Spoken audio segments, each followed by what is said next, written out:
Assalamualaikum warahmatullahi wabarakatuh. Alhamdulillah. Innal hamdalillah nahmaduhu wa nasta'inu wa nastaghfiruh wa na'udzu billahi min shururi anfusina wa min sayyiati a'malina. May yahdihillahu fala mudhillalah wa may yudlil fala hadiyalah. Wa asyhadu an la ilaha illallah wahdahu la syarikalah wa asyhadu anna Muhammadan abduhu wa rasuluh. Allahumma shalli ala sayyidina Muhammad. Allahumma shalli ala sayyidina Muhammad. Allahumma shalli ala sayyidina Muhammad. Kita membacakan shalawat kalau tidak salah di dalam Kifayatul Atqiya wa Minhajul Asfiya itu ada dituliskan Rasulullah pernah bersabda, aktsarukum sholatan alayya aktsarukum azwajan fil jannah. Jadi siapa yang paling banyak sholawatnya nanti istrinya paling banyak.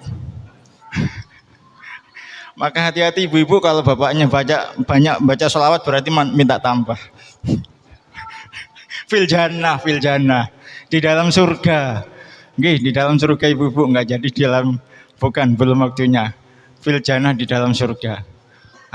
Mengenai sahih atau enggak di kitab itu saya belum bisa mempelajari secara dalam, tapi ada kalimat teksnya di situ.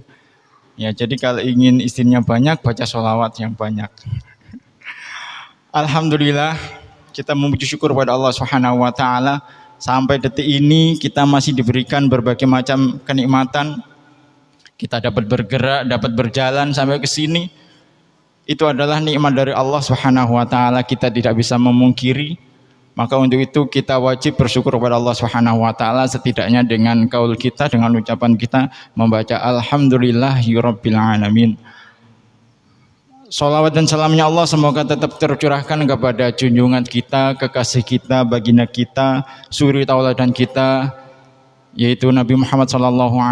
Mudah-mudahan hadir kita menjadi tanda bahwa kita mencintai beliau, dan insya Allah mudah-mudahan kita berharap beliau mengakui kita sebagai umatnya, dengan harapan kita akan mendapatkan syafaat di hari kiamat nanti. Amin Allahumma amin. Para jamaah sekalian, alhamdulillah kita sudah puasa. Tentunya amalan kita di bulan Ramadan ini sudah sangat banyak sekali. Mulai dari bangun tidur kita sahur itu termasuk ibadah kita. Kita jamaah sholat subuh ibadah. Kemudian kita bekerja juga ibadah karena sedang berpuasa. Tadarus kita ibadah. Kemudian kita membawa takjil ibadah. Tarawih kita ibadah. Puasa kita ibadah, sholat kita ibadah, banyak ibadah kita yang kita lakukan. Mulai dari bangun tidur menjelang tidur, banyak sekali. Tetapi mari kita evaluasi, puasa kita ini sudah berjalan kalau tidak salah satu pekan ini. Kita evaluasi bagaimana puasa kita ini, agar kedepannya bisa ditingkatkan. Nah, ketika kita puasa, mohon maaf ini lahiriah, dohir, luar. Jadi struktur kita, unsur kita itu ada lahiriah, ada batiniah. Ketika kita puasa, tidak makan, tidak minum, tidak memasukkan sesuatu pada tubuh kita, puasa sah. Tetapi ada batin kita ini. Batin kita ini juga menentukan ibadah kita itu boleh sah, amalan kita itu boleh sah, tetapi belum tentu mendapatkan pahala. Wah, ini bahaya. Sebagaimana Rasulullah pernah menyampaikan, kam min so'imin laisa lahu min siyamihi ilal ju' wal atas. Jadi banyak orang yang berpuasa di situ tidak mendapatkan kebaikan dari puasa itu, apalagi pahala. Kecuali yang didapatkan hanya lapar dan dahaga.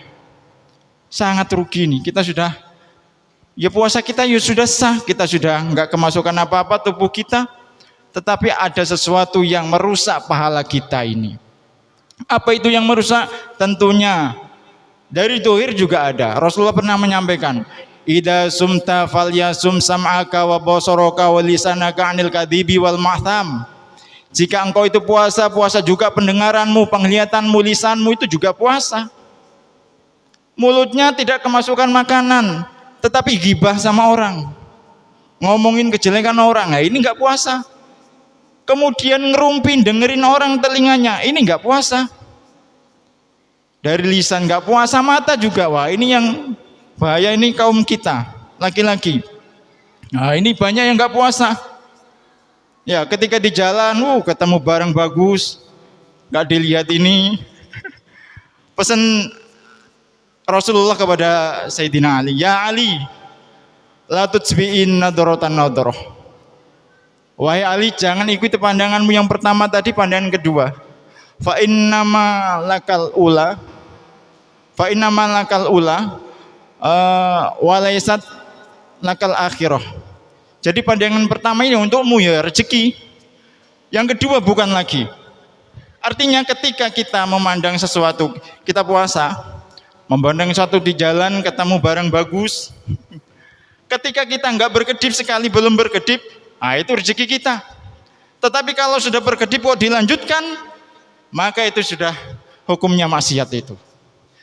Maka ketika, mohon maaf nanti ibu-ibu kalau bapaknya melihat barang bagus kok nggak berkedip, berarti mempertahankan agar tidak berdosa. Biar nggak berkedip, ini pandangan pertama ini. Rezekinya diperpanjang ini. Wah ini ilmunya ini. Karena Rasul menyampaikan pandangan pertama itu untuk mulaka. Tapi yang kedua bukan lagi. Nah, ini maksiat sudah. Maksiatnya mata. Berarti mata kita tidak puasa. Mata kita sedang ternutrisi oleh barang bagus itu tadi. Lisan kita juga demikian. Ini dari segi dohir. Ini enggak membatalkan puasa, tapi kan merusak amalan pahala puasa itu tadi. Belum lagi dari dalam kita. Unsur batiniah kita ada hati kita. Kalau dalam kitab Sulamut Taufik, Syekh Abdullah bin Hasan setidaknya menguraikan penyakit hati. Ada maksiatnya hati itu setidaknya di situ diuraikan ada 4. Pertama riya. Kita sudah tahu riya itu kalau pamer ingin dipuji. Itu sebenarnya kalau pamer ingin dipuji berarti bukan mengharap Allah. Ketika kita beramal tidak mengharap Allah, itu kurang lebih dari syirik, menyekutukan Allah. Karena bukan dari Allah. Kita berangkat ke masjid biar dianggap alim. Oh saya berangkat ke masjid lah nggak enak sama mertua. Nah ini bukan karena Allah, karena mertua. Nanti minta pahala sama mertua. Ketika kita datang kepada Allah, mana pahala jamaahku? Jamaah apa kamu? Jamaah karena mertuamu, sana minta sama mertua sana. Itu akan dilemparkan lagi itu. Kalau kita beramal bukan karena Allah Subhanahu wa taala, itu termasuk juga syirik. Dikatakan yang riya itu ketika seandainya gini, saya mau berangkat ke masjid, kalau saya berangkat ke masjid nanti riya. Lah itu yang riya. Tapi ketika kita berangkat ke masjid, kita mengharapkan selain Allah, maka itu yang syirik walaupun yang kecil, yang asgor. Sebagaimana kalau nggak salah, mohon maaf nanti bisa dikoreksi di dalam Al-Qur'an, a'udzubillahi minasyaitonirrajim, faman kana yarju liqa rabbih falyamal amalan sholihan wala yusyrik bi ibadati rabbih ahada. Barang siapa yang menginginkan pertemuan dengan Tuhannya yaitu dengan Allah, falyamal maka beramalah sholihan yang baik-baik.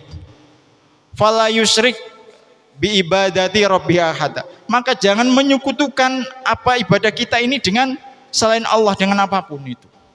Termasuk puasa kita. Ya puasa sudah karena Allah. Jangan hanya yang lain, nggak enak saya tetangga pengurus masjid nggak ke masjid, karena anak saya yang kecil puasa saya ikut puasa, itu bukan karena Allah lagi nanti. Maka kembalikan semua itu lillahi ta'ala, karena Allah Subhanahu wa ta'ala. Nah ini satu lah, ini ternyata sudah panjang. Oke. Mungkin cukup satu itu dengan riya, kan masih ada 3 lagi, nanti kalau sampaikan panjang lagi. Nah riya itu adanya di dalam hati. Ini penyakit hati, bukan penyakit dohir. Jadi yang tahu orang itu riya atau tidak itu hanya Allah. Karena kita tidak ada yang tahu hatinya si A seperti ini, kita nggak tahu. Jadi pelajarannya kita tidak bisa menjustifikasi seseorang, tidak bisa menuduh seseorang, oh orang itu riya, oh orang itu pamer, tidak bisa. Buktinya apa? Oh itu nyumbang di masjid diumumkan. Itu belum tentu riya di dalam hatinya, karena riya di dalam hati bisa jadi diumumkan di masjid, itu transparansi pengurus masjid menyampaikan. Di sisi lain bisa jadi itu untuk memotivasi yang lain agar mampu berbuat lagi fastabiqul khairat, yaitu berlomba-lomba dalam kebaikan. Jadi tidak bisa. Kemudian kita yang pelakunya, oh saya enggak riya. Bisa lisan kita mengucapkan kita enggak riya, tapi Allah kan yang melihat hati kita. Allah itu melihatnya hati kita. Innallaha la yanzuru ila ajsamikum wala ila suwarikum walakin yanzuru ila qulubikum. Allah tidak melihat bentuk, tidak melihat rupa, tetapi Allah melihat hati kita. Biarpun 1000 kali kita di dalam bibir kita tidak riya, saya enggak pamer, tapi Allah melihat hati kita. Allah tidak bisa dibohongi. Apa yang ada di dalam hati kita itu Allah semuanya akan tahu.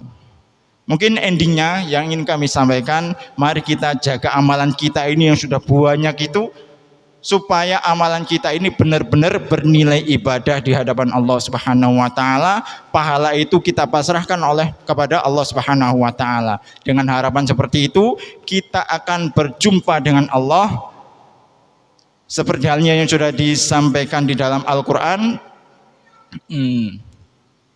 Yang apa itu? La yang fa'u malu wala banun illa man atallaha biqalbin salim. Jadi tidak ada apa-apanya, anak termasuk apapun itu, yang bisa menyampaikan kepada Allah itu adalah hati yang selamat itu. Mari kita jaga hati kita, hindari penyakit-penyakit hati itu.